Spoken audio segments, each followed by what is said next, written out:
salam sejahtera, shalom, Om Swastiastu, Namo Buddhaya, salam kebajikan, salam NKRI.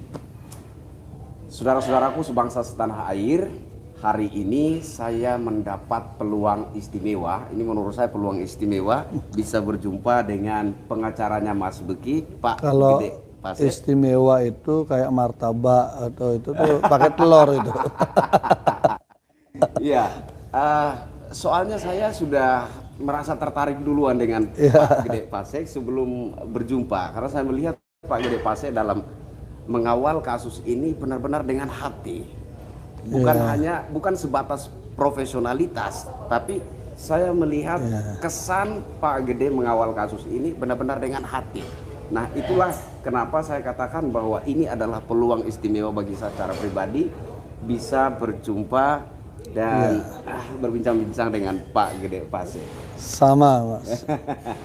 Oke, yang pertama mungkin saya minta Pak Gede Pasek memperkenalkan diri sebelumnya. Ya, saya Gede Pasek Suardika. Kebetulan hari ini posisi menjadi salah satu tim penasihat hukum dalam kasusnya Mas Beki di Pengadilan Negeri Surabaya. Dan bagi saya kasus ini cukup menantang untuk bisa kita ikut berpartisipasi membuka lembaran fakta, lembaran kebenaran bagaimana peristiwa yang sebenarnya terjadi. Jadi ini tantangan bagi saya, mengingat saya sebenarnya sudah dari tahun 94 ya. Kita sudah bergelut di bidang praktisi hukum. Dari 94. Iya, sudah lahir. 94 saya masih kanak-kanak. Masih kanak-kanak. Sudah lahir ya. Dari itu. Dan di Surabaya, cuma ini unik nih. Saya dilantik diambil sumpah itu di Pengadilan Tinggi Surabaya. Dan sekarang sidangnya di Pengadilan Tinggi Surabaya. Walaupun kita berkantor di Jakarta dan di Bali. Oke, jadi rasanya ada yang unik begitu. Iya. Satu lagi, dengar-dengar Pak Gede juga seorang politisi. Saya sedikit saja. Ya memang kan itu bagian pada ladang pengabdian juga yang lain. Pengabdian juga. Karena dunia politik kan dunia untuk mempercepat kita bisa berperan serta untuk kepentingan masyarakat. Jadi kita lakukan itu, dan bersyukur saya sudah pernah di DPR, pernah juga di DPD RI. Jadi ya syukurilah. Untuk ruang-ruang politik sudah punya pengalaman ya. Ya, sekarang kita kembali lagi ke profesi sebagai advokat. Tentu tugas-tugas kita adalah fungsi mendampingi masyarakat yang membutuhkan keadilan, kan begitu. Oke, Pak Gede Pasek. Salam hormat, Pak. Siap. Yang pertama yang ini ada 12 catatan pertanyaan saya. Yang pertama yang ingin saya tanyakan kepada Pak. Udah dicatat ya? Ya, saya nanti catat. saya jawab nanti. Saya catat, Pak. Karena saya merasa ini ada hal-hal penting yang perlu saya tanyakan kemudian dijawab. Jadi karena sebelumnya kasus ini sudah framing isu sudah menguasai duluan ruang publik ini menurut saya. Betul. Jadi masyarakat luas sudah terlanjur vonis sudah dijatuhkan, pengadilan sosial, hakim publik sudah menjatuhkan. Nah, sehingga dari hal-hal ini kemudian mendorong saya untuk mengamati apa-apa saja yang perlu saya tanyakan untuk kemudian nantinya semoga bisa dijawab oleh Pak Gede Pasek sehingga bisa menjadi pencerahan bagi masyarakat luas. Saya kira seperti itu. Yang pertama, Pak, ini menyangkut emosional. Gimana perasaan Pak Gede selama mengikuti proses kasusnya Mas Beki? Ya, jadi saya masuk menangani kasus ini kan setelah sidang di pengadilan. Setelah mulai sidang pengadilan. Jadi sidang pertama pengadilan lah saya baru mulai masuk. Oh, jadi Pak Gede bukan dari sebelum, awal kasus? Enggak. Makanya ini kan ada mungkin panggilan nurani ya. Jadi ceritanya kan kasus ini begitu meledak, kemudian bagaimana ratusan polisi mengepung, sorotan publik begitu banyak. Sebagai orang yang pernah menjadi ketua komisi 3 itu yang membidangi bidang termasuk polisi, saya membaca ada sesuatu yang misteri kok sampai begitu. Karena menyerbu menangkap teroris saja enggak kayak begitu gitu loh. Itu pemahaman awal saya. Dan kemudian teman saya yang pernah menangani kasus ini berdiskusi dengan saya soal masalah ini, itu saya lihat, saya bilang feeling saya mengatakan ada yang tidak beres dalam kasus ini. Saya bilang begitu. Tapi kalau mungkin nanti saya bisa dapat surat dakwaannya, mungkin saya lebih detail melihatnya. Jadi karena pemahaman publik itu peradilan opini sudah selesai. Hakim publik sudah menjatuhkan vonis Mas Beki ini adalah predator seksual untuk kemudian anak-anak di bawah umur, santriwatinya lah, pokoknya itulah. Akhirnya siapapun yang menyentuh orang itu pasti akan diserang. Saya menyadari betul sebagai public figure di bidang politik, praktisi hukum, mengambil barang ini tidak akan mudah. Tapi kembali lagi, yang namanya keadilan memang harus diperjuangkan. Jadi saya punya moto di kantor saya itu, keadilan tidak mudah dihadirkan, tetapi harus tetap diperjuangkan. Nah, artinya kita tidak punya pilihan. Memang harus diperjuangkan. Kalau kita ingin keadilan itu benar-benar terwujud, harus perjuangan. Tidak ada dia turun dari langit langsung, nggak ada. Tuhan memang maha adil, tapi untuk kita mendapatkan anugerah maha adil itu harus dengan berjuang. Nah, kemudian saya baca dakwaan, semakin merasa saya ini aneh. Kenapa? Karena dakwaan dari Mas Beki. Kan sebelum mau sidang itu kan dakwaannya udah tahu kan. Nah, ketika kita lihat itu ternyata dari berita belasan dan puluhan santriwati di bawah umur yang dikemas begitu masif di berbagai media dan banyak pejabat terhipnotis. Ternyata saya membaca berita ketika Kapolda menyerahkan berkas ini, itu berbicara ada 5 korban. Saya masih ingat sekali itu. Di media berbicara dengan gagahnya, ya Kapolda kita di Jawa Timur, Pak Niko, ada 5 korban. Nah, tapi ketika kita baca dakwaannya, hanya 1 korban. Menguap puluhan, belasan, 5 jadi 1. Dan 1 ini pun ketika kita cek usianya, itu bukan di bawah umur. Bukan di bawah umur. 20 tahun. 20 tahun. Waktu kejadian. Hari ini udah 25 tahun. Hari ini 25 tahun. Kalau 25 tahun kayaknya punya anak 1, 2, udah itu gitu loh. Artinya bahwa semua ini ternyata hanya framing isu belaka. Nah, artinya adalah ada sesuatu yang aneh. Nah, akhirnya lewat komunikasi dengan Bu Nyai dan Mbak Sunnah, istrinya Mas Beki, didiskusi, hanya saran, hanya beliau meminta saya ikut membantu menangani ini. Dan saya paham betul ketika awal mula ini publik sedang menyerang semua, saya ambil pasti saya yang diserang. Tapi saya pikir nggak apa-apa, integritas saya juga dipertaruhkan karena saya melihat ini memang keadilan yang harus diperjuangkan. Jadi Pak Gede sempat dibully oleh netizen. Ketika pertama kali muncul di publik saya sebagai penasihat hukumnya, sidang pertama itu Facebook saya, itu habis itu.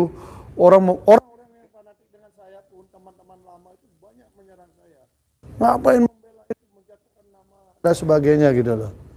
Nah, ini kemudian yang membuat kita akhirnya semakin semangat untuk membuktikan itu salah. Nah, pelan-pelan saya jelaskan. Makanya saya bilang, begitu sidang pertama, saya bilang, saya harus ke lokasi. Saya nggak bisa membayangkan dengan cerita. Saya harus masuk di dalamnya. Ketika sudah masuk di dalamnya, baru kemudian kita tahu ada yang tidak beres. Gitu. Suaranya Pak Gede ada kesalahan teknis.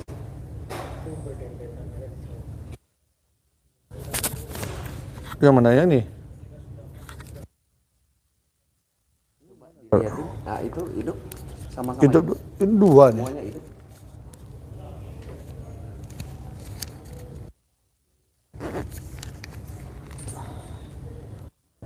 Aman? Dibalik aja coba Pak Gede. Ini? Aman. Oh, terus sekarang dimulai dari mana lagi? Oke. Ya, lanjutkan dulu, selesaikan dulu. Nanti ya. cut-cut aja ya. Pak Gede dibully oleh Jadi netizen sampai orang-orang dekat Pak Gede ya ikut banyak membuli. teman relasi kok itu teman-teman beresiko loh dengan citra Anda nanti bla bla bla. Ya kalau dia memang pelakunya. Tapi saya melihat di saya harus hadir mempertaruhkan integritas saya untuk memberikan pengembangan informasi terhadap fakta yang ada. Akhirnya sidang demi sidang mulai orang paham ada yang tidak beres dari kasus ini kan. Orang mulai melihat apa dari kasus ini mulai muncullah. Nah, saya tidak bicara soal apa yang dibalik kasus itu karena saya sedang fokus di memberikan informasi yang benar tentang fakta sidang kepada publik sekaligus juga menyiapkan bagaimana sistem pembelaan di dalam persidangan berjalan dengan baik. Walaupun saya merasakan hakim sudah berusaha netral ya, ketua majelis berusaha netral, ada juga hakim yang sudah mengambil kesimpulan lebih awal. Tapi mudah-mudahan dengan fakta-fakta sidang nanti dari apanya? Ya kita ngerti lah sudah dari cara gestur, cara mengambil kesimpulan. Saya sudah dengar-dengar juga memang begitu kan, itu kan bahasa-bahasa yang tidak mesti keluar kan, tapi ya sudah kita ini kan caranya itu seperti menafikkan. Jadi tidak menggali dulu secara tapi tidak semua ya. Ada yang sangat profesional juga. Saya lihat ketua majelis memberikan ruang yang cukup bagus, anggota juga ada satu yang memberikan argumentasi hukum yang cukup bagus, sehingga kualitas perdebatan hukumnya ada. Tapi ada juga satu yang sedikit banyak saya melihat memang belum on the track di tengah lah melihat. Tapi nggak apa-apa, nanti fakta-fakta sidang satu persatu keluar kan. Oke. Gitu. Baik Pak Gede, berikutnya kira-kira Pak Gede bisa memprediksi nggak seperti apa buntut dari kasus ini? Ya kalau kita lihat dari kasus ini kan ternyata kasusnya tidak berdiri sendiri.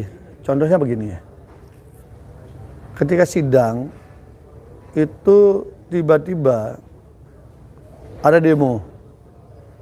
Oke, demo bagi kita biasa, saya biasa berdemo dan biasa menghadapi demo. Tapi yang lucu adalah mereka demo ini difasilitasi dengan mobil plat merah. Difasilitasi? Iya, mobil mewah. Saya yakin apa Pak Gede? Ya karena kan masa pendemo itu difasilitasi. Kan naik turunnya naik mobil itu. Ya tampaknya supirnya kurang mahir. Jadi gitu. Parkirnya di sini, demonya di sini. Jadi mereka turun, demo di sini, tadi pulangnya naik di situ, orang lihat. Kurang canggih. Jalan kaki dikit baru demo, nanti dijemputnya di mana kan gitu.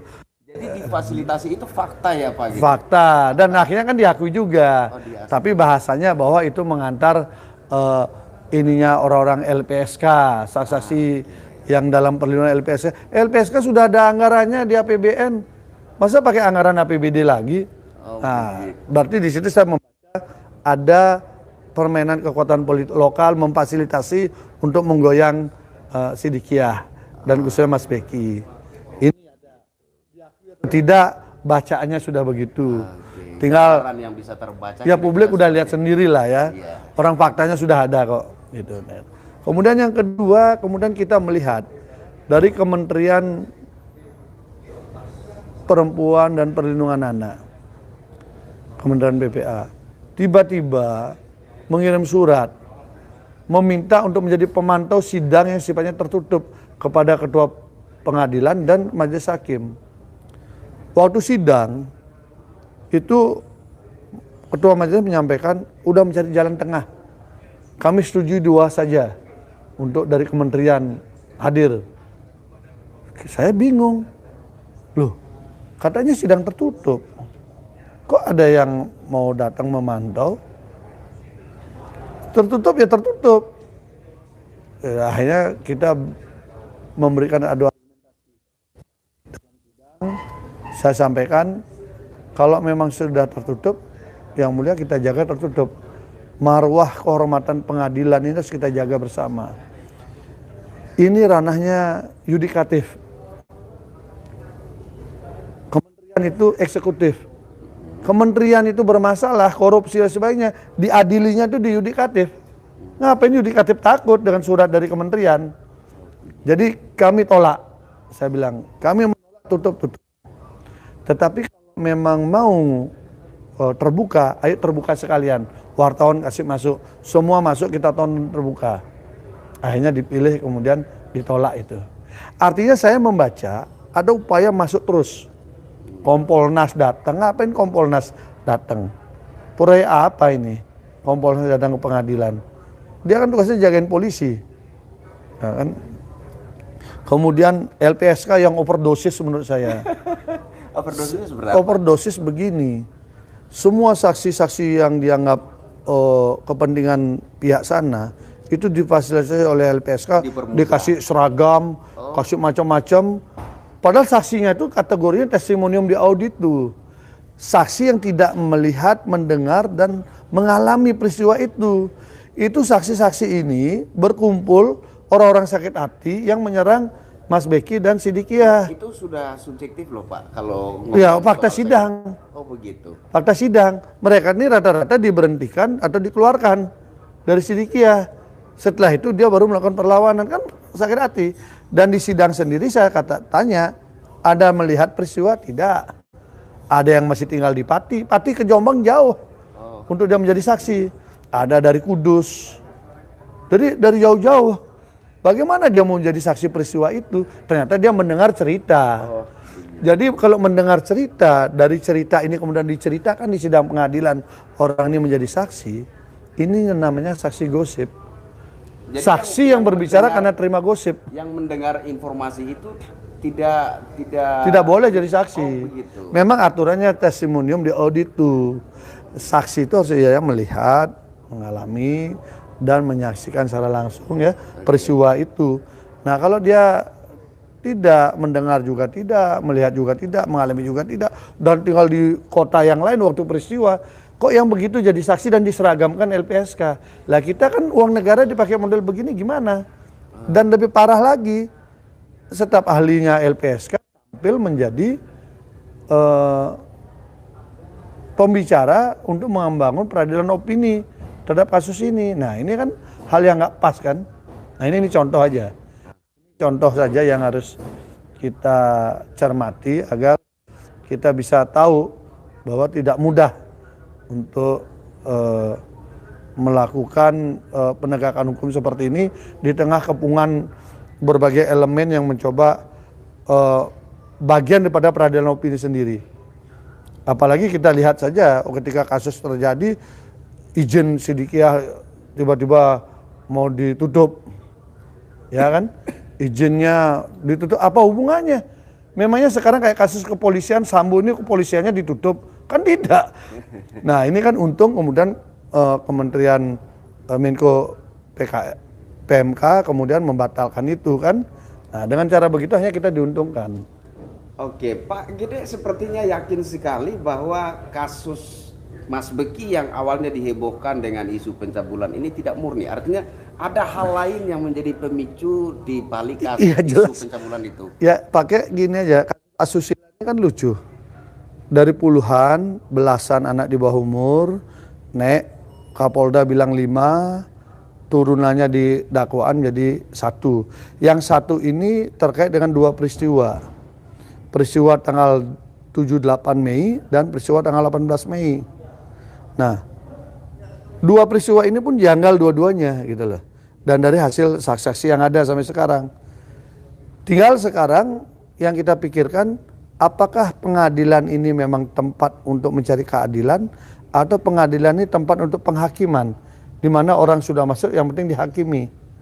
Nah, kalau itu terjadi ya percuma kita sidang kan. Ini aja saya letak masalahnya. Oke. Jadi kalau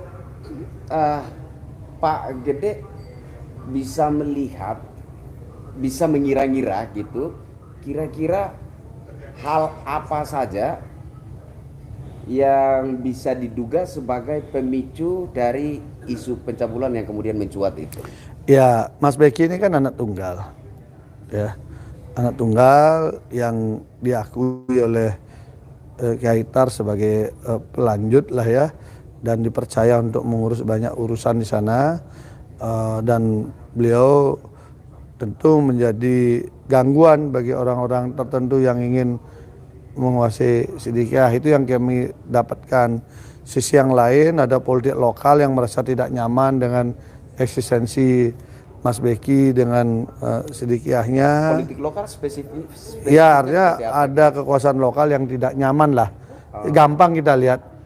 Sekelas menteri aja datang ke tempat situ kan tidak didampingi oleh kepemimpinan lokal di sana.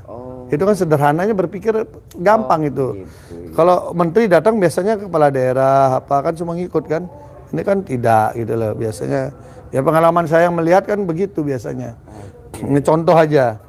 Kemudian ada juga sisi yang lain bagaimana begitu kejadian besoknya izin mau dicabut. Berarti ada kepentingan lain juga. Tidak ada verifikasi, penilaian dan sebagainya untuk memisahkan, dan asas-asas praduga tidak bersalah kan tidak dipakai. Untung kemudian Menko PMK membatalkan itu 3 hari kemudian, dikembalikan utuh, dan itu atas perintah Pak Jokowi juga.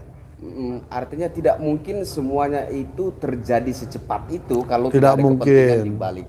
Tidak mungkin lah gerakan pusat daerah tiba-tiba serentak briuk gitu terjadi. Dan saya waktu itu kan belum menghandle, makanya saya baru bisa mengurai saja.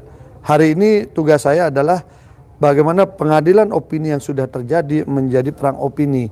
Mulai ada keberimbangan informasi. Jadi tugas saya melakukan perimbangan informasi. Kalau perimbangan informasi itu sudah berjalan, maka udah lebih bagus ya. Lebih masyarakat bisa mendapatkan penilaian yang lebih objektif. Iya. Sekarang sangat terbuka fakta yang ada. Iya. Tadi saja sidang tadi itu semakin membuka lagi bagaimana tanggal 18 Mei 2017 yang disebutkan sebagai peristiwa kedua diperkosa, itu justru kita dapatkan foto dan video yang korban ini di sana aktif dan tertawa-tawa dengan orang lain Pada tanggal itu. pada yang sama. Bagaimana paginya dini hari katanya diperlakukan tidak baik, lalu jam 10 berpenampilan gembira gitu loh. Paginya mendapat perlakuan Diperkosa, seksual. diperkosa. Jadi orangnya harusnya trauma, harusnya sedih. Iya. Hari ini justru jam 10 itu videonya sama ininya yang kita bawa ke pengadilan tadi menunjukkan yang berbeda. Sewajarnya orang yang Ya sedih lah, sembunyi apa, enggak mau ditemui orang. Kan begitu, mengucilkan diri. Tapi nyatanya dia mengaku dini hari itu mendapat perlakuan kekerasan seksual, tapi siangnya kok bisa Belum siang, jam 10-an. jam 10, masih 10 antara pagi siang lah, nah itulah. Artinya ini satu hal yang tidak mungkin terjadi gitu ya. Kalau peristiwanya benar kan itu. Tapi ini biasa. Tetapi kemudian saksi juga mengatakan peristiwa itu memang nggak ada. Karena dia yang saksi yang tadi bersaksi mengatakan dia yang tinggal di situ. Makanya oh ini satu peristiwa udah enggak. Kemudian peristiwa yang pertama yang tanggal 7 dan 8 ini juga ada 3 waktu. Jadi ada orang bercerita bahwa dia satu mobil menuju tempat TKP-nya untuk kegiatan interview, untuk proses awal masuk RSTMC. Ini orang menceritakan peristiwa yang dia lakoni, waktunya berbeda. Yang satu mengatakan jam 10 malam, mereka naik mobil bersamaan. Yang satu bilang setelah maghrib. Yang satu kelompok lagi bilang jam 8 pagi berangkat, naik mobil yang sama. Jadi ada 3 keterangan yang selisih di sini. Selisih 3 waktu. Terus yang mana nih benar?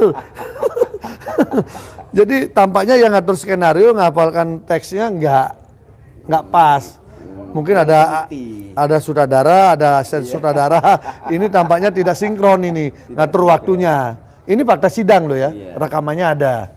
Nah, kemudian tempatnya juga. Tempatnya ada satu dibilang di gubuk di teras gubuk terapi, yang satu dibilang gubuk Cokro Kembang yang jauh. Nah, mereka rata-rata yang sama adalah memang wawancaranya siang hari. Mereka ini. Tapi ketika dia menceritakan soal korban ini terbelah. Ada yang mengaku bahwa saya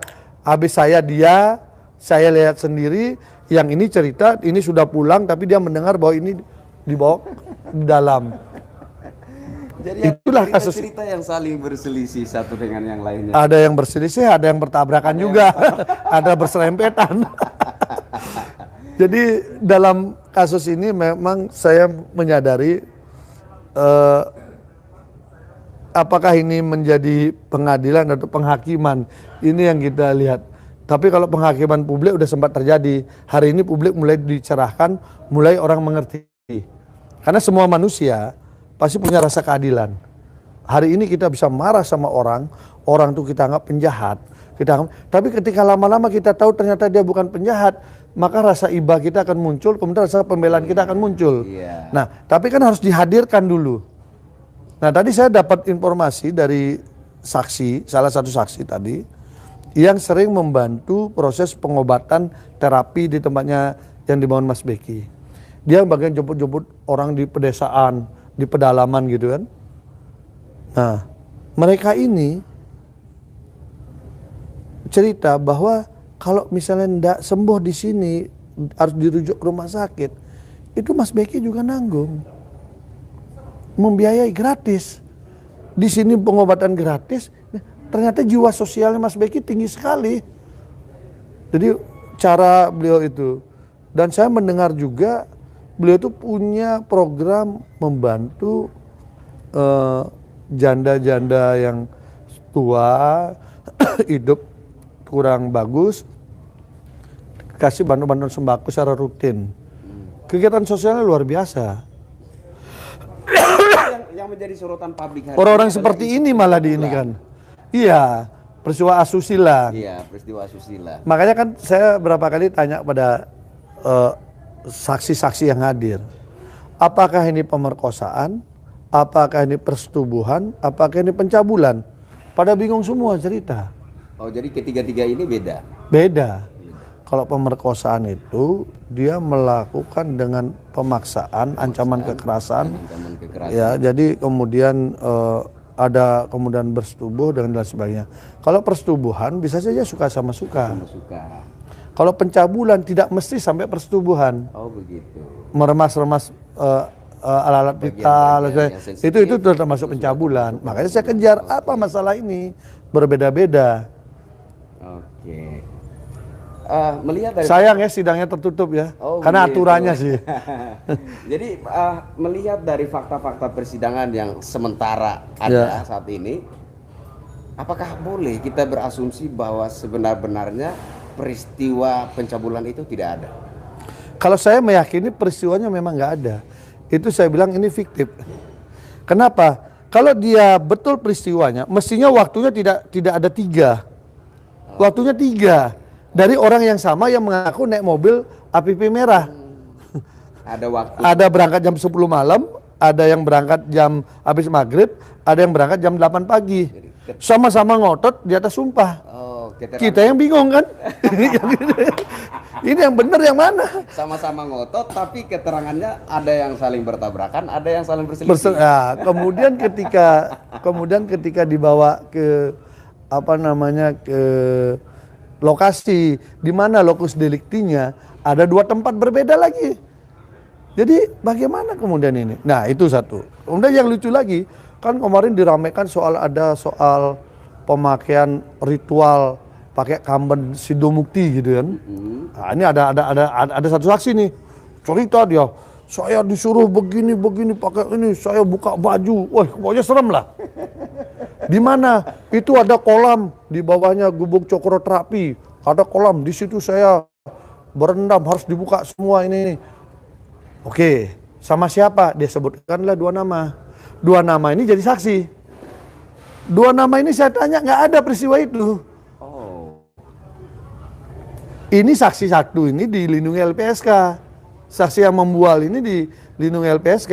Yang 2 ini mengatakan tidak ada, dia siap bersumpah tidak. Dan kemudian yang paling faktual adalah itu kolam kering, karena dari sejak dibuat itu bocor sampai sekarang. Bagaimana dia berendam di situ di kolam bocor? Bagaimana dia melakukan ritual mandi kemen sebagai Sidomukti itu? Airnya nggak ada. Dia ngaku bertiga, Dia ngaku bertiga. Satu nih cerita. Ketika ini menjadi saksi, dia bengong. Nggak ada Pak, nggak ada itu. Orang itu kolamnya kering. Nah terus gimana kita mempercayai cerita-cerita seperti itu? Sementara cerita itu sudah disebarkan di media sosial, udah cerita kemana-mana, udah dikonsumsi seakan serem banget di situ gitu loh. Diproduksi secara massal itu untuk menjatuhkan Mas Beki dan keluarganya dan termasuk pondok pesantrennya itu loh. Bahkan ada tuh YouTuber top mengatakan itu tempatnya kadrun macam-macam. Ternyata dia nggak tahu di situ tuh cinta tanah airnya sangat kuat. Gini Sumpah Pemudanya. Apa boleh saya sebut namanya? Kita ini orang boleh tinggal setara istana, tapi ya inilah bikin malu aja kan. Kalau sayangnya nggak ini, kalau maunya dia yang harus datang tuh lihat nih ada bagaimana Sumpah Pemuda, teks proklamasi ditanamkan di sana.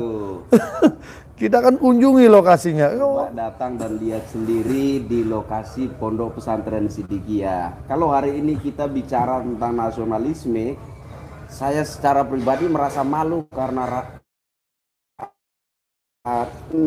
nasionalismenya saya itu tidak ada apa-apanya ketika sendiri begitu.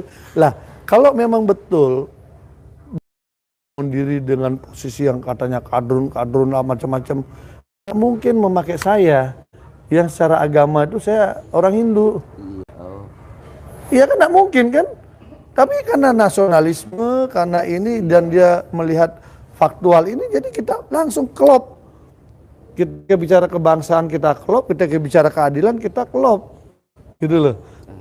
Jadi makanya banyak sekali salah memproduksi informasi ketika yang bersangkutan tidak melihat faktualnya. Oke, saya ini problem nyata. Pernah berikan tantangan, saya minta, saya sebut saja namanya lah. Boleh aja, nggak apa-apa dia publik kok. Saya sebut saja namanya.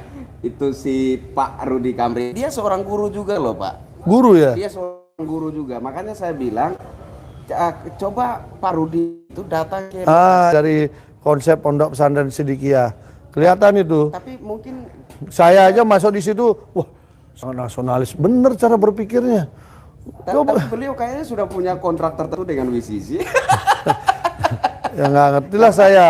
Karena informasi opini di konten dia itu informasinya itu diserap dari WCC. Iya. Sudah cek dan itu benar. Kasihan juga ya. Kalau saya sih kasihan kalau itu benar. Bahkan kalau mau datang rame-rame saya antar tuh untuk melihat. Ya, biar jangan kita memproduksi fitnah gitu loh. Ya. Untuk apa kita hidup dengan follower banyak kalau kita memproduksi fitnah? Ya. Itu aja sih sebenarnya. Sepakat. Kalau kita faktual saja lah. Kalau saya apa yang saya lihat itu saya ceritakan. Apa yang saya tangani itu yang saya ceritakan. Kita jangan bercerita sesuatu yang kita tidak tahu. Makanya saya pernah bercerita. Kalau kasus Mas Beki ini, kalau di zaman saya dulu, mungkin abang belum lahir, itu ada novel-novel Nick Carter, Annie Ero gitu ya, itu berbau detektif, ada asusila-asusilanya, vulgar sekali. Itu kisah fiktif. Tapi kalau kita baca seakan fakta. Itu masih bisa kita cerna. Lah ini udah fiktif. Tabrakan lagi. Ada ngaku siang hari, ada ngaku pagi hari, ada ngaku jam 10 malam, ada ini gimana orang satu mobil kok bisa beda-beda. Padahal yang namanya hukum itu adalah namanya tempus delicti. Nah, penentuan soal waktu peristiwa itu penting. Penting sekali. Kemudian ada locus delicti. Tempat peristiwa itu penting karena kalau ini bisa diramu dengan bagus maka itu masuk akal. Tapi kalau ini tabrakan nggak mungkin. Toh nih. Kita dibilang berkelahi gitu misalnya, wah ini berkelahi di mana? Di jalan raya A gitu. Padahal saya lagi di luar kota, tempatnya beda. Abang di luar, kan itu logikanya kan? Jadi nggak masuk akal caranya gitu. Ini contoh aja. Artinya kita boleh membangun suatu kesimpulan bahwa sebenarnya ini adalah persoalan sentimen yang kemudian dibungkus dengan isu pencabulan seperti itu atau bagaimana? Iya, kalau dalam pemahaman ketika saya sebagai orang politik, banyak cara orang untuk menjatuhkan orang dari kekuasaan. Nah, ini pola itu juga dipakai. Banyak cara menjatuhkan. Penting Mas Beki ini jangan sampai menjadi pelanjut di Sidikiyah. Kemudian kita jatuh. Sendiri menjabat sebagai apa di Sidikiyah? Ya, hari ini organisasi pemuda Sidikiyah. Ini pun dia digoyang di dalam sidang itu kan terungkap. Beberapa pengurus menggoyang dia untuk turun dari itu, tapi gagal kan.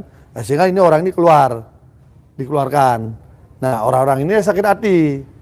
Jadi sebenarnya sakit hati yang berkumpul menjadi satu, memang potensi untuk melakukan kegiatan-kegiatan seperti ini gitu loh. Oke, dari kacamata hukum, menurut yang Pak Gede tahu, seberapa baik kualitas sejauh persoalan ini Pak Gede ikuti? Jadi gini ya, kita mainnya itu dari surat dakwaan. Kalau kita mainnya dari peradilan opini, macam-macam isinya. Ini ngaku, ini banyak sekali. Ada cerita ternyata baru kita lacak wawancara mantan pacar. Pacaran 5 tahun lebih gitu loh. Selama 5 tahun lebih pacaran, kemudian aku diperkosa dan sebagainya, kan lucu, ya kan? Yang mengaku sebagai korban ini? Ya, ada hadir menjadi saksi seperti itu.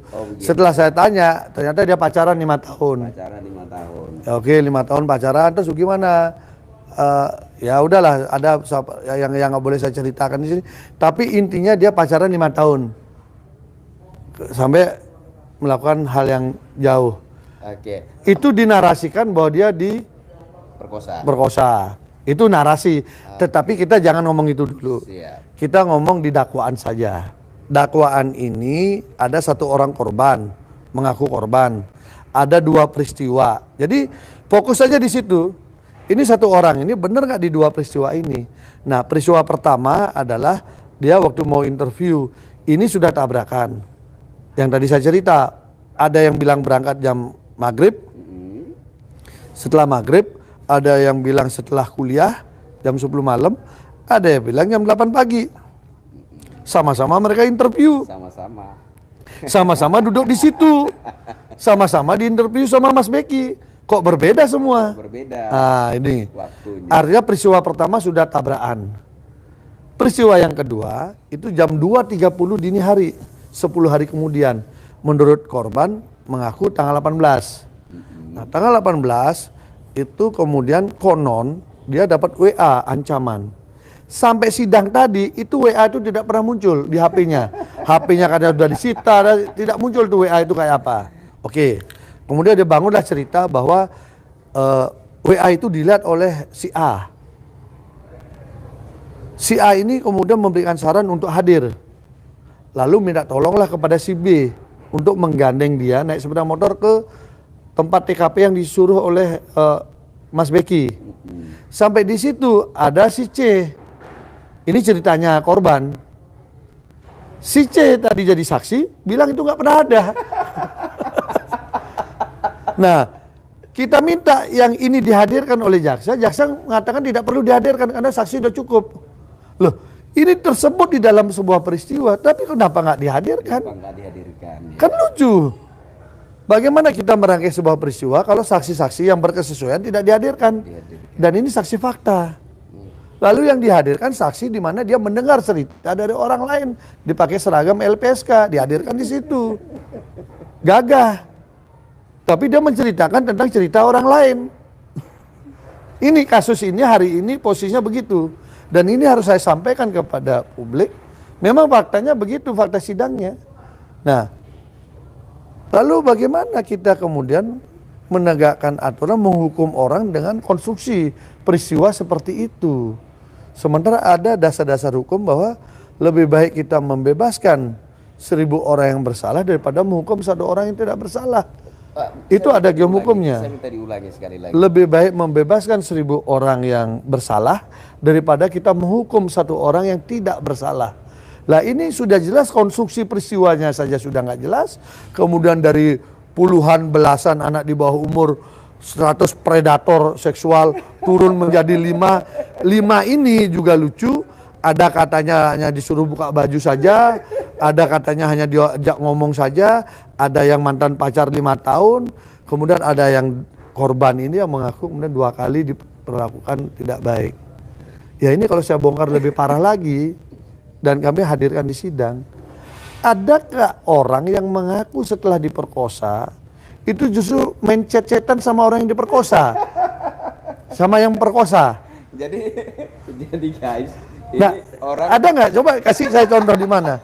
Ini ada peristiwa perkosaan. Yang memperkosa sama yang diperkosa. masih saling Kemudian setelah peristiwa yang katanya ada pemerkosaan itu, yang diperkosa ini ngechat kepada pelaku pemerkosa, di mana isinya itu ada kata sayang, sayang kan? ada kata cintaku. Setelah kejadian yang Iya, itu semua ada tanggal berapa, jam berapa chatting itu. Dan itu kami hadirkan di sidang. Nah kalau itu nanti tidak dinilai oleh hakim, ya kita bingung juga. Kan ada hukum karma juga nanti berjalan kan. Iya. Oke, nanti kita masuk ke sana Pak Gede.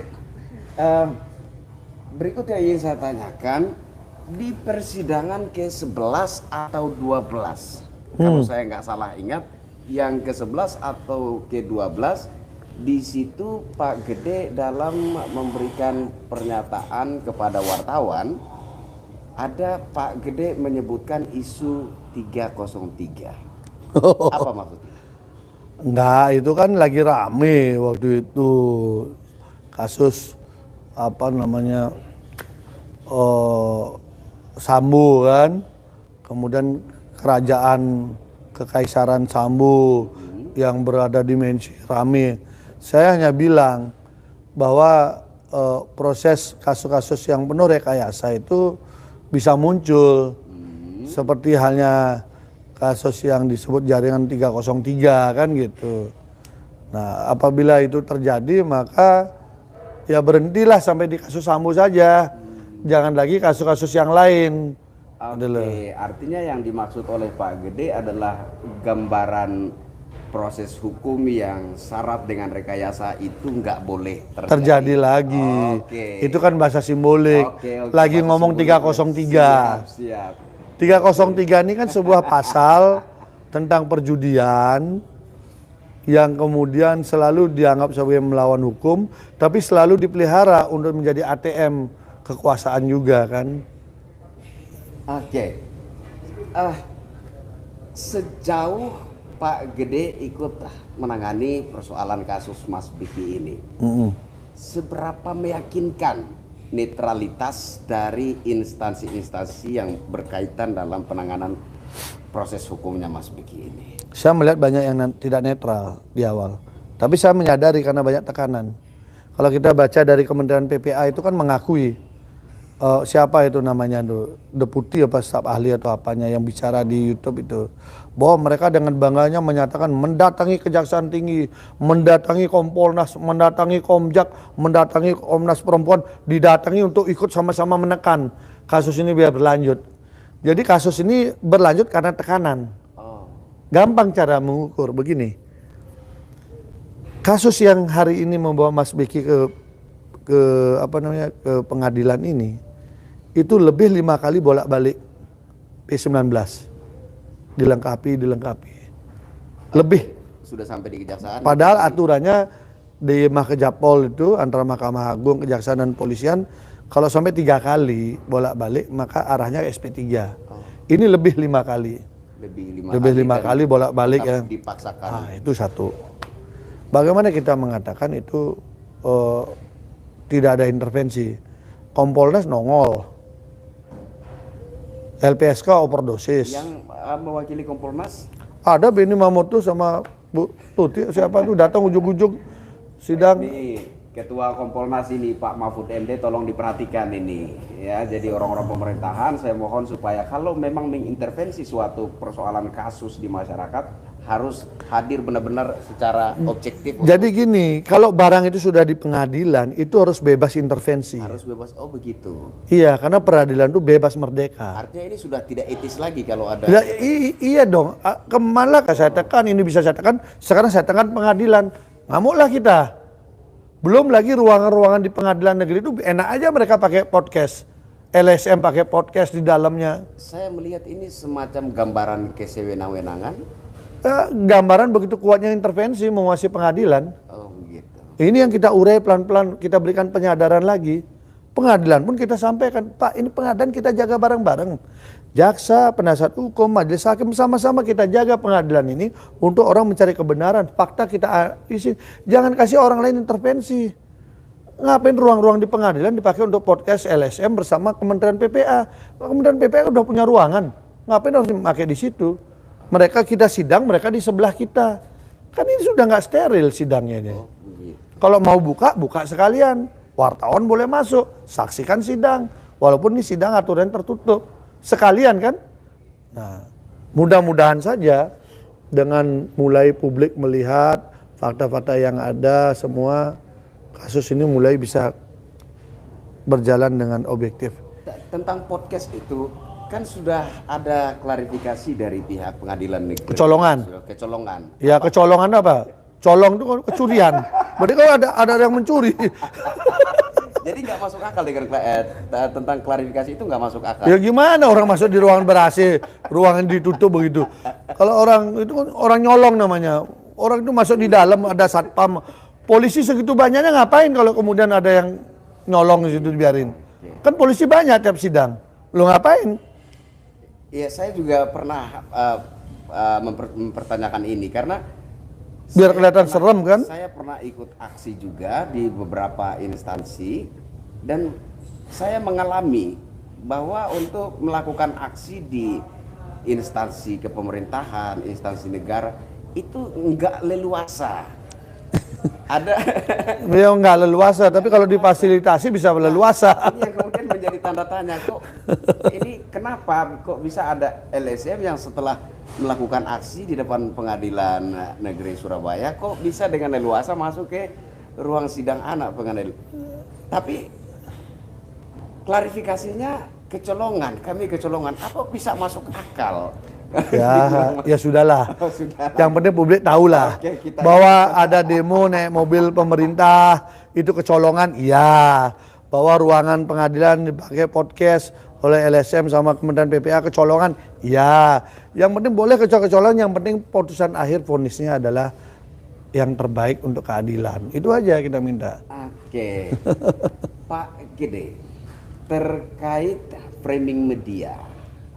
Ini media-media mainstream yang kemarin semuanya ikut menghebohkan isu pencabulan, juga stasiun-stasiun televisi.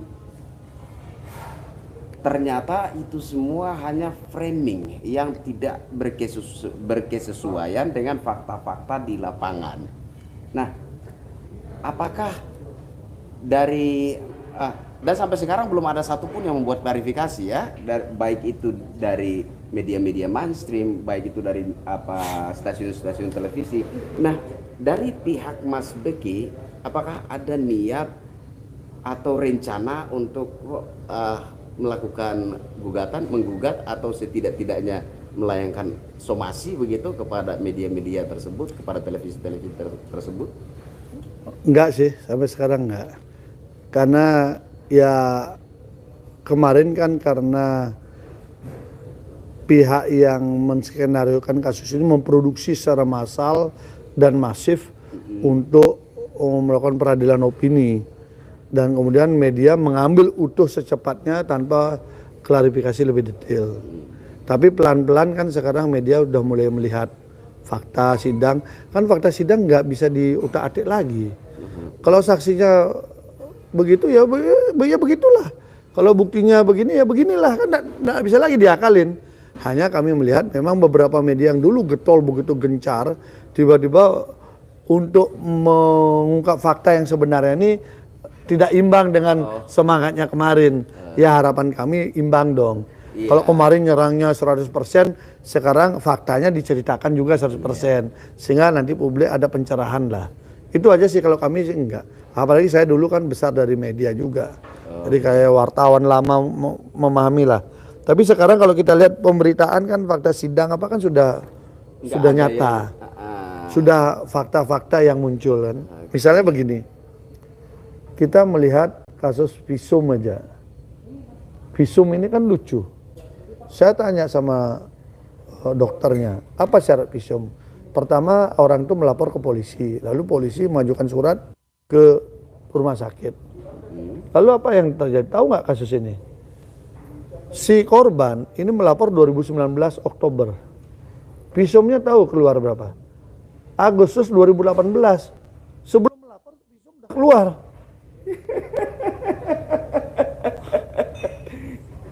Jadi 24 Agustus 2018 sudah keluar visum atas nama korban. Tapi korbannya sendiri baru melapor Oktober 2019. Akhirnya kemudian ada visum ulang 2019 bulan November. Di visum hasilnya beda. Hasilnya beda. Sebulan 2 bulan kemudian didatangi polisi. Katanya ada salah. Diperbaiki lagi, disamakan dengan yang 2018. Adalah 2 visum dengan tanggal yang sama. Katanya alasan salah. Salah ketik. Bagaimana hitungan salah ketik? Kita ini biasa ngetik nih. Ya. Angka 13. Kemudian dengan angka 6 dan 9 sampai dasar. Salah ketiknya gimana? Kalau 13 menjadi 12 itu kan salah ketik, masuk akal kan? Iya. Tapi 13 dengan 6 dan 9 sampai dasar. Di mana salah ketiknya? Tolong deh. Ya sudahlah. Kecolongan lagi atau apa, saya nggak ngerti lah. Tapi faktanya begitu. Dan apa bisa seseorang mengalami pelecehan seksual di tahun 2017 konon ya? Ya. Terus kemudian di visum setahun atau 2 tahun kemudian? Ya, yang pertama di visum 1,5 tahun, yang visum yang kedua 2,5 tahun. 2,5 tahun. 2,5 tahun urusan benda tumpul. Gimana kita? Gimana kita meyakinkan benda tumpul siapa itu? Atau benda tumpul apa? Pertanyaan tambahan. Dan satu lagi, ada lagi, satu lagi. Itu dipoto. Oh, di foto. Dipoto. Ini keterangan untuk yang 2019, visum 2019. Saya kejar. Mohon maaf kemaluannya. Iya, dipoto. Katanya dokter sudah minta izin. Tapi saya tanya di dalam sidang dan ada rekamannya. Korban mengaku tidak pernah dipoto. Oh, Tapi dokter mengatakan oke. ini unik sekali. Ini unik sekali. Lalu saya tanya, ini kan ada perinan, kan tidak ada penjelasan. Ini foto milik siapa? Kalau wajah kita dipoto, kita bisa tahu ini wajah siapa. Tapi sesuatu yang tersembunyi di foto kita nggak tahu itu milik siapa kan? Barang siapa? Lalu dengan sederhana saya bertanya, oke lah kalau ini Anda yakin itu, saya minta filenya saja. Dari file foto itu saya mau mencocokkan waktunya. Kapan dia di visum dan kapan foto itu ada. Untuk mencocokkan kan, jam dan waktunya kan bisa kita tahu. Iya. Dan lokasi kita bisa tahu. Ya detail forensik lah. Apa kata dokter? Sudah saya hapus. Oke, hapus. Pak dokter, saya minta yang kedua. Itu kan pakai kamera siapa? Kamera saya. Kita pinjam kameranya, nanti kita datangkan ahli, nanti datang ke pengadilan untuk memeriksa dan bisa menemukan kembali yang dihapus itu. Jawaban berikutnya, HP saya hilang. Ya sudahlah, sempurnalah sudah penghilangan jejak daripada dokumen ini kan gitu. Ini bukanlah sesuatu yang sederhana jadinya kan, bahwa setiap kita kejar jawabannya lupa, dihapus dan hilang, itu kan bagian untuk menghilangkan jejak.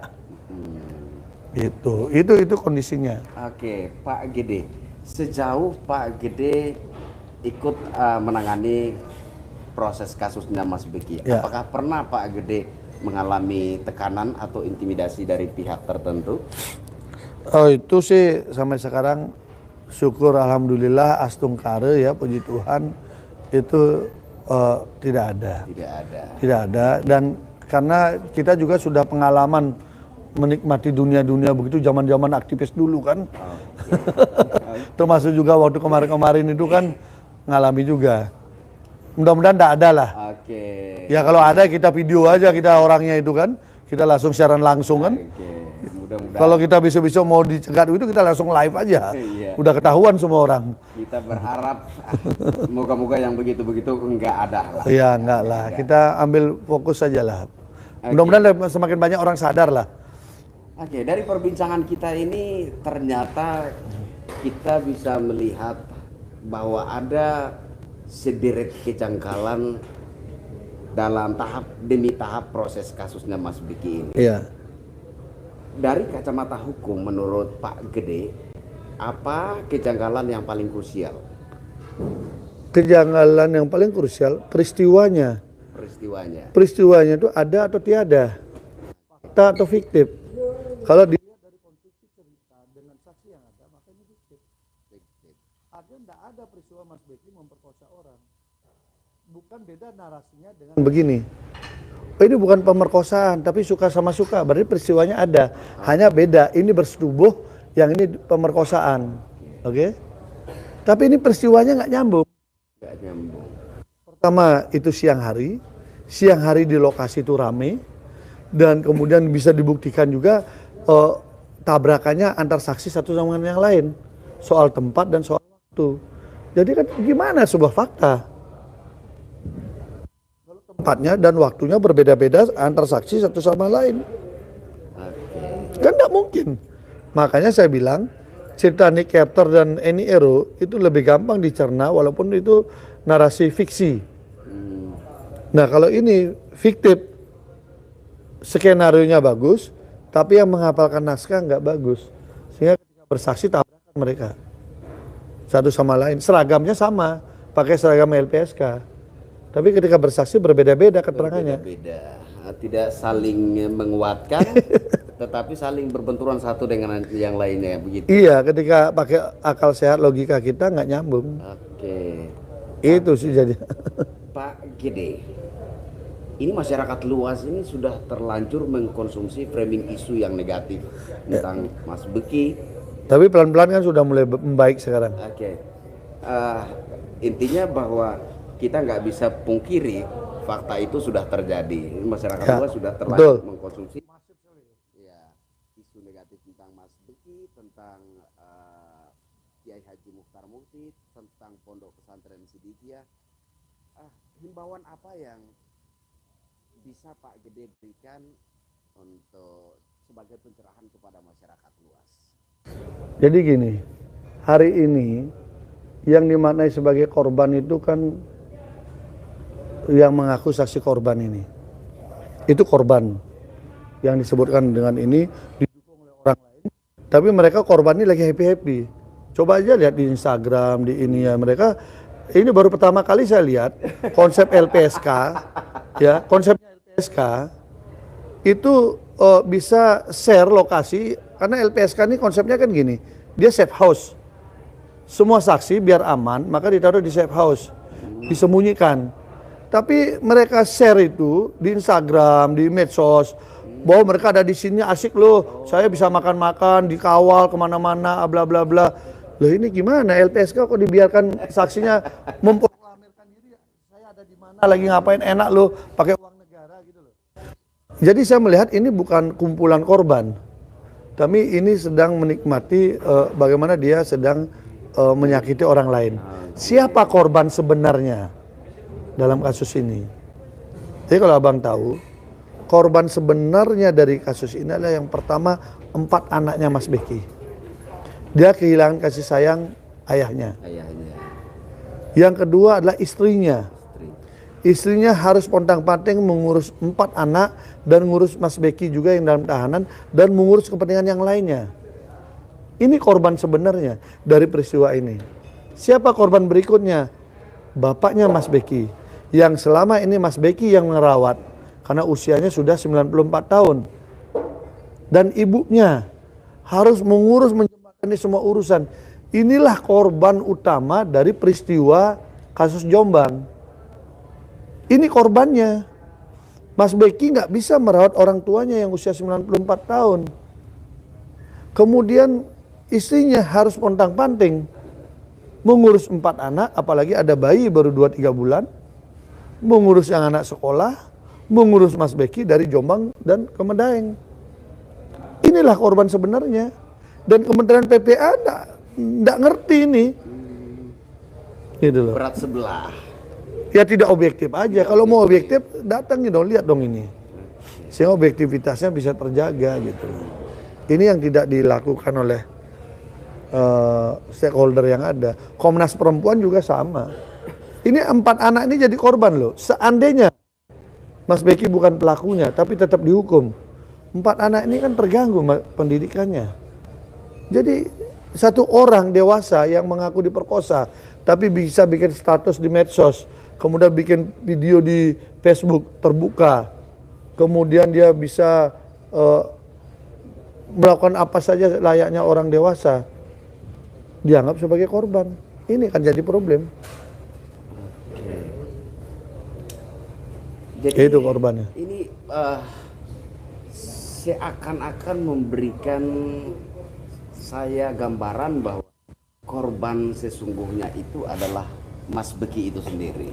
Mas Beki. Tetapi yang hari ini berat bebannya adalah istri, 4 anaknya, bapaknya, dan ibunya. Ini yang paling utama. Tentu nama baik pondok pesantren juga. Dan keluarga besar ya. Sidikiyah menjadi terpukul dengan kondisi ini. Ya. Karena antara apa yang tersajikan di publik dengan apa yang tersajikan di ruang pengadilan, bumi dan langit. Bumi dan langit jauh Berbeda. Makanya ini yang menyebabkan saya mencoba berusaha mengartikulasikan semua ini, kita urai pelan-pelan biar publik bisa tersaji dengan baik, sehingga spirit keadilan publik itu bisa membantu proses ini berjalan dengan objektif nanti. Oke, ini saya meminta kepada Pak Gede agar diberikan sedikit penekanan lagi. Seperti yang kita perbincangkan tadi, ada LSM yang datang ke melakukan aksi di depan Pengadilan Negeri Surabaya, dan kemudian bisa dengan leluasa masuk ke ruang sidang anak pengadilan. Ke ruang tunggu anak ya? Ruang tunggu anak. Ruang tunggu sidang, ruang tunggu persidangan anak gitu. Ruang tunggu persidangan anak. Terus kemudian ada juga fenomena, menurut saya ini fenomena ya, pengacara menjadi saksi. Ya. Terus intervensi dari Kementerian PPA ya. Ya. Apakah dari kacamata hukum ini semua masih normal-normal saja atau bagaimana, Pak? Tidak sehat. Tidak sehatnya seperti apa? Iya tidak sehat karena hukum diposisikan sebagai instrumen untuk alat untuk mencapai tujuan-tujuan di luar tujuan hukum itu sendiri. Dipakai alat untuk menghabisi masa depan orang, dipakai alat untuk merebut kekuasaan orang, dipakai alat untuk merebut kekayaan orang, dipakai alat untuk merebut organisasi orang. Kan ini yang menjadi tidak sehat, dan itu yang terjadi di kasus ini. Karena kasus ini tidak Mas Beki satu orang, tapi di situ ada perebutan organisasi, ada perebutan eksistensi ponpes, ada rebutan aset, ada rebutan pengaruh politik, ada rebutan macam-macam menyatu lewat satu instrumen. Jadi ini. Ada banyak kepentingan di balik Banyak isu kepentingan. pencabulan ini. Ya coba. Kasusnya baru ditangani, besoknya izinnya mau dicabut oleh Kementerian Agama. Iya. Lalu dibahas apa itu? Kalau nggak ada kepentingan memangnya bisa begitu? Memang bisa secepat kilat begitu? Nggak mungkin. Pasti ada kepentingan. Siapa yang bermain dilacak aja. Apa targetnya kenapa itu dicabut? Untungnya Pak Jokowi pernah ke sana. Tahu tidak seperti yang dibayangkan itu, dikembalikanlah izinnya. Kan kemarin dikunjungi lagi. Nah, Menko PMK berkunjung lagi Pak Muhadjir dan menyampaikan salam juga dari Pak Jokowi. Itu kan sinyal sebenarnya. Pemerintah itu paham lah. Ini Sidikiyah tetap dilindungi oleh pemerintah. Walaupun ada upaya orang-orang lain mencoba menggulung. Ya kan begitu. Oke. Pesan ini harus kita baca. Nggak mungkin ujuk-ujuk Menko PMK datang ke sana. Iya. Untuk itu sholat Jumat bersama di Saya situ. juga bangun tidur dapat chat katanya ada Pak Menteri PMK. Ya, makanya kan itu kan membuktikan Pak Jokowi firm lah. Mana yang baik, mana ini dia lindungi lah. Oke. Nggak mau dipakai alat oleh orang-orang lain. Semoga ini merupakan suatu sinyal bahwa kasus ini akan berujung baik dan kebenaran sejati Ya. akan terungkap. Mudah-mudahan Menko Polhukam juga memantau juga karena anak buahnya di Kompolnas apa kan ikut-ikutan juga kan. Oke, Pak Gede, terakhir. Ini seperti yang saya singgung di awal tadi bahwa Pak Gede adalah seorang politisi juga. Nah, artinya secara subjeknya Pak Gede di situ punya kepentingan dong. Dalam berpolitik maksud saya, bukan dalam kasus ini. Nah, sementara Pak Gede ketika masuk ke Sidikiyah, ini para pengurus Sidikiyah ini punya hukum nih. Mereka punya hukum bahwa mereka tidak boleh terlibat atau ikut-ikutan dalam berpolitik praktis. Artinya di sini Pak Gede menyadari bahwa tidak ada keuntungan politis yang akan Pak Gede dapatkan dalam ikut menangani kasusnya Mas Beki ini. Kok mau Pak Gede? Kepentingan kita ini kan sama semua. Ketika kita bicara keadilan, itu sekat suku, agama, ras, antar golongan, partai politik, apapun hilang. Karena keadilan itu yang paling dekat dengan ketuhanan kita. Jadi perjuangan keadilan inilah yang membuat kita bertemu. Saya bertemu walaupun beda agama, saya bertemu walau beda jarak, saya bertemu walau kemudian beda aktivitas. Jadi keadilan itu yang menyebabkan itu semua. Urusan politik itu urusan nanti. Kenapa? Politik itu adalah kepercayaan publik. Investasi apa yang kita lakukan terhadap hal-hal kebaikan itu akan dicatat oleh masyarakat. Investasi soal keburukan itu juga dicatat oleh masyarakat. Jadi kita minggirkan dulu itu. Ini urusan keadilan dan kemanusiaan yang harus kita perjuangkan, yang harus kita suarakan, yang mudah-mudahan di ujungnya nanti keadilan dan kemanusiaan itu bisa ditemukan. Walaupun kita tidak meyakini itu terjadi dengan kondisi seperti mental yang hari ini. Mental hari ini sederhana begini. Kami meminta untuk menghadirkan saksi yang disebutkan di dalam dakwaan saja. Ini disebutkan nama orang si A itu disebutkan dalam dakwaan. Tidak dihadirkan. Kami minta untuk dihadirkan. Itu ruwetnya setengah mati, perdebatannya setengah mati. Oh, begitu. Gitu. Jadi Bukannya sudah dihadirkan semua? belum. Belum. Karena JPU menganggap itu sudah cukup. Padahal kami menganggap belum cukup. Terjadi perdebatan pasal. Saya pakai pasal 160 ayat 1 huruf C, di mana memang itu harus dihadirkan. Tetapi tafsir yang lain mengatakan kami nggak perlu menghadirkan. Perdebatannya panjang. Di mana posisinya? Kami nggak punya daya paksa untuk menghadirkan orang. Kalau kami saksi ada cas kami harus ketemu, kami harus beritahu untuk meminta kesarannya untuk bersaksi. Tapi kalau JPU punya hak paksa, kalau nggak hadir bisa obstruction of justice, macam-macam gitu loh, bisa dihadirkan untuk jadi saksi. Kami kan nggak punya. Mereka punya kewenangan di situ. Iya, kami kan harus minta pakai itu gitu loh. Ini tarik menariknya panjang. Tadi hampir 35-40 menit debat soal itu aja. Dengan majelis hakim, dengan kami, dengan JPU, perdebatan hanya untuk menghadirkan kebenaran. Dan kami pun tidak tahu kesaksian dia itu apa. Hanya kami penasaran, namanya disebut dalam sebuah rangkaian peristiwa, kok orang ini tidak dihadirkan? Sekalian saja dong peristiwanya jangan diakui, kan enak. Kalau bahwa ini peristiwanya nggak ada nih, saya drop, ya udah, nggak usah dihadirkan. Kan kita nggak tahu namanya nama ini benar atau nama fiktif, kita nggak tahu juga. Hadirkan, kita tanya bersama-sama. Hakim nanya, kami nanya, jaksa nanya, benar nggak peristiwanya? Benar nggak kamu nganter dia? Benar nggak kamu nyuruh dia nyiapin kopi? Benar nggak kamu lihat WA-nya? Kan begitu. Karena orang ini ada di lokasi. Betul. Apa susahnya? Tinggal panggil pakai surat, datang orang itu. Kok enggak? Akhirnya kami mencoba untuk menghadirkan itu dengan pendekatan kesadaran. Kan beda. Kami nggak punya daya paksa gitu loh. Ini bedanya.